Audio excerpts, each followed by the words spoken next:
Good evening. You're watching the main news on HKIBC. I'm Sarah Wong. Our top stories tonight. Firefighters rush to the rescue as lunchtime blaze traps hundreds in Causeway Bay skyscraper. The Consumer Council warns against eating too much processed meat. And Omicron cases in Hong Kong rise to 9 as Pfizer says its antiviral pills offer protection against the variant. At least 13 people have been injured, one critically, after a fire broke out in a high-rise building in Causeway Bay during lunchtime. Hundreds were trapped inside the World Trade Center at one point and had to be rescued by firefighters after fire service installations were shut off due to construction work. Wong has the latest. It was smack in the middle of lunchtime when large plumes of dark smoke began emanating from the 39-story World Trade Center in Causeway Bay. The blaze was upgraded to level 3 at 1 p.m.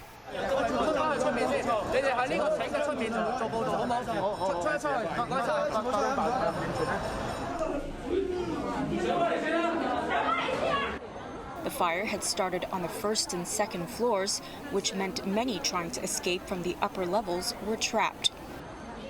This woman, who was working in an office on the 17th floor, said she and her colleagues began evacuating after hearing an alarm. But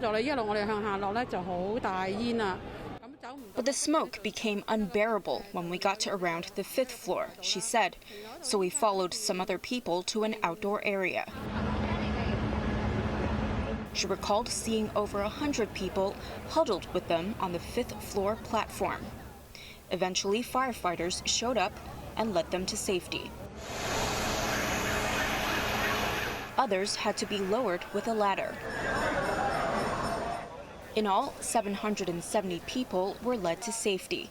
After battling for several hours, the blaze was largely put out at around 4:30 p.m. Authorities said 13 people were sent to 3 hospitals on Hong Kong Island for smoke inhalation and sprains. One had a severe reaction to the smoke and remained in critical condition. Floor level P1 to P5 of the shopping mall is under major renovation. We have received the notification from the concerned fire service installation contractor about the shutdown of the fire service installations at the time of the incident. Authorities say a spark had started in one of the meter rooms in the lower area of the shopping center. The operation was complicated by large amounts of smoke and the building's considerable size. Wong, HKIBC. The High Court has ordered the winding up of Nix Digital, the parent company of the Apple Daily, which folded in June. The court was acting on a request made by Financial Secretary Paul Chan in September. The assets of the Hong Kong-listed company are already frozen following a national security probe. Founder Jimmy Lai and 6 other senior staff face charges of colluding with foreign forces. The ICAC has arrested 4 more people for allegedly inciting others not to vote or to cast blank ballots in the Legislative Council elections. The 3 men and women had allegedly reposted online posts calling for people to cast blank ballots and boycott the polls on Sunday. Officers also seized mobile phones and computers. The 4 have been released on bail. 10 people have been arrested so far for the events. Typical local breakfasts could be carcinogenic and high in sodium if they include processed meat, according to the Consumer Council. The watchdog also warned of inaccurate nutritional labels. Johanna Chan has the details. With Christmas approaching, images of cold-cut platters often come to mind, but processed meats could be high in sodium and carcinogenic. The Consumer Council tested 30 types of ham and turkey slices and found 28 of them were high in sodium. The 2 samples with the highest content were this brand of ham, which had 1,320 milligrams of sodium per 100 grams, and this pack of turkey slices, which contained 1,100 milligrams of sodium per 100 grams. Based on the average sodium content, the popular Hong Kong breakfast of a bowl of instant noodles with ham and egg would constitute a sodium intake that is 85% of the 2,000 milligram daily limit recommended by the World Health Organization. We did not think that this kind of the turkey-style ham is a good source or main source of protein, because if you take it as a main source of protein, at the same time you will take a very high intake excessively of sodium, then increase the risk of the hypertension. The council found that 14 samples had discrepancies between nutrient contents and information on nutritional labels. Although nitrates and nitrites, which could be carcinogenic but are used for preservatives, did not exceed legal limits, labels on 2 packs of ham did not specify relevant content, while those on 2 packs of turkey slices claimed they were not used. We also urge the manufacturers or maybe importers to be more accurate on their information presentation to the consumers, because many people relied on, especially for the health conscious, or maybe if you have any chronic illness, you really need, like diabetes, you really need the nutrition label for them to select the right food to eat. The Consumer Council has sent its report to the Center for Food Safety to follow up. Johanna Chan, HKIBC. The consumer watchdog also warned people that medical centers which offer low-price healthcare treatments may pressure them into agreeing to costly and unnecessary deals. It may give you false understanding. Either you're really happy, or maybe on certain test result, or maybe if it is a false negative, then that will create problem for you too. So having a reliable medical advice, professional advice, is very important before you take any treatment or test. The council said in one case, a man who went to a healthcare company after receiving a cold call was coaxed into handing over his credit card and paying $40,000 for a health plan. Another victim paid $88 for a spinal screening and was told to see a Chinese doctor for her right knee. She was then persuaded to pay $88,000 for treatment. UberEats staff are demanding answers after the food delivery platform announced it would fold at the end of the year. Uber said last month it plans to cancel its food delivery services to focus on its ride-hailing division. But with 2 weeks left this year, delivery staff with outstanding work injury claims are worried if they will be compensated. They say there has been little contact with Uber headquarters, with staff either ignoring their follow-up requests or giving template responses. Hong Kong has registered its 9th case of Omicron, which local researchers say is more infectious than Delta, but may be less severe. This came as the authorities investigate the death of a man who received a COVID jab. Johanna Chen with the details.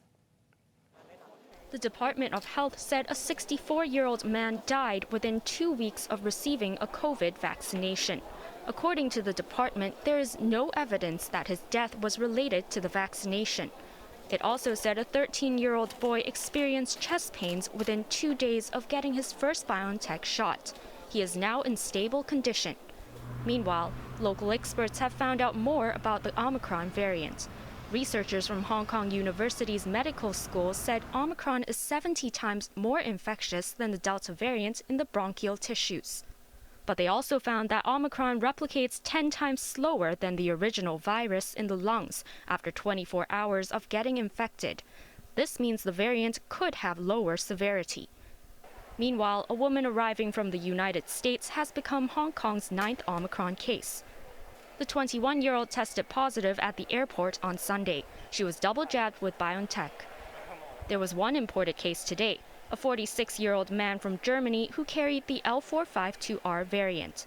He was asymptomatic and had 2 doses of BioNTech. Hong Kong has had no locally transmitted infection in the past 67 days. Johanna Chan, HKIBC. Overseas, U.S. pharmaceutical giant Pfizer says its antiviral pill can offer protection against Omicron, but it still urges people to get vaccinated first. This came amid warnings that the variant is spreading faster than others and pleas for wealthy countries and manufacturers to share vaccines. The race for a cure to COVID intensified after at least 77 countries detected the fast-spreading Omicron variant. Experts in Britain described a growing Omicron outbreak as the most significant threat to public health since the pandemic began. But there's a glimpse of hope as U.S. pharmaceutical giant Pfizer said its experimental COVID treatment pill can work against Omicron. The drug Paxlovid can also reduce the risk of hospitalization or death by 89% among high-risk adults. But Pfizer chief executive Albert Bourla said people should still get vaccinated. Advocates for vaccine equality called for manufacturers to share more jabs with other countries. I think this is an important question, is what's the balance between making money and also serving the populations? What's required is both serving your primary high-paying populations, but also then making doses available for other populations at the same time. The World Health Organization said vaccines alone won't defeat Omicron, especially when the global inoculation drive remains unequal. WHO is not against boosters. We are against inequity. It is a question of prioritization. Tedros also cautioned against underestimating the severity of Omicron, as scientists are still trying to determine the characteristics of the heavily mutated variant. International students are finally returning to Australia after being barred from the country for nearly 2 years because of COVID. I'm very excited, to be honest. Yeah, because I have lived in my home country for a year, so I was really keen to come back. Waiting all along, waiting for a long time. Yeah, so we were just decided to grab the first flight to come back. With the rest of Australia lifting most of their border curbs, Western Australia plans to follow in February. But the Omicron variant has added hurdles to a full reopening. New South Wales reported 1 COVID death and 1,360 cases in the past 24 hours, the highest daily uptick in 3 months. 25 of the new patients had the Omicron strain. And coming up after the break. Healthcare stocks in Hong Kong fall on fears that Washington will blacklist some mainland biotech firms.